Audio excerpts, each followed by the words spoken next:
4 بچوں کے بعد، لڑکیوں کے بعد گھر میں ایک بیٹا پیدا ہوا. باپ بڑی خوشی منا رہا ہے، آج میرے گھر میں بیٹا ہوا. ابھی تک کہتا تھا اللہ بیٹیاں ہی بیٹیاں، ایک بیٹا دے دے، اللہ تیرا شکر ادا کروں گا، اللہ میں تیری راہ میں یہ خرچ کروں گا وہ خرچ کروں گا، اللہ ایک بیٹا دے دے. بیٹیاں ہی بیٹیاں ہیں، اللہ نے ایک بیٹا دے دیا. بیٹا دیا، مبارکباد ملنے لگی. 4 بیٹیوں کے بعد ایک بیٹا.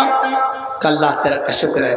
بس 7 دن پورے ہوئے، اب بھول گیا کہ میرے گھر میں بیٹا دینے والی ذات اللہ کی ہے. اس نے میری دعا سنی. اب عالی شان طریقے سے عقیقہ کر رہا ہے. عقیقے میں سنت بھول جاتا ہے، وہ ایروں گیروں کو بلانے لگتا ہے. اس کی دعوت میں شرابی اور جواری آنے لگتے ہیں، کچھ چھکے بھی آتے ہیں، ڈانس بھی کرنے لگتے ہیں. کسی نے پوچھا یہ کیا کر رہے ہو؟ اللہ نے ایک بیٹا دیا ہے، دھوم دھام سے عقیقہ کروں گا. گھر میں بیٹا دھیرے دھیرے بڑا ہونے لگا. 4 سال کا ہوا، 5 سال کا ہوا، اس نے اس کو کانوینٹ میں ایڈمیشن دلا دیا. عربی پڑھنے کے لیے مولانا صاحب کو رکھ لیا. مولانا صاحب آتے، شام کو بچے کو پڑھاتے، الف با تا سا قرآن پڑھا رہے ہیں، سکھا رہے ہیں. اس کے لیے اسکول میں کوئی سبجیکٹ نہیں ہے، گھر میں اس بچے کو مولانا رکھ لیا کہ آؤ ٹیوشن پڑھا دینا.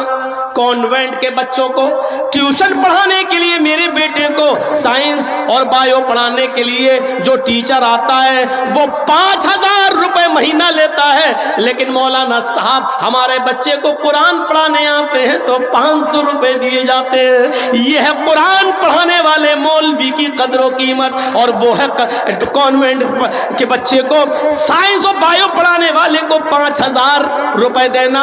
اور قرآن جو پڑھانے آ رہا ہے گھر میں مولانا حافظ، اس کو آپ 500 روپے دے کے نپٹا رہے ہیں.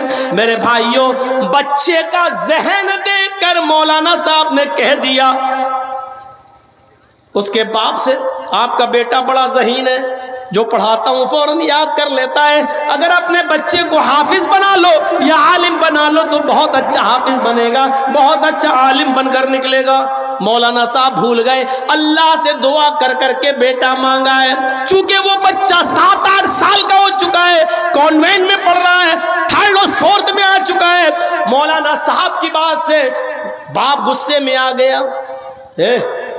کیا کہہ رہے ہو؟ مولانا بنا لوں؟ نہیں، بچہ بڑا ذہین ہے، مولانا بنا دو. تمہیں کتنی تنخواہ ملتی ہے مسجد میں؟ مولانا صاحب نے کہا 5000 6000 8000.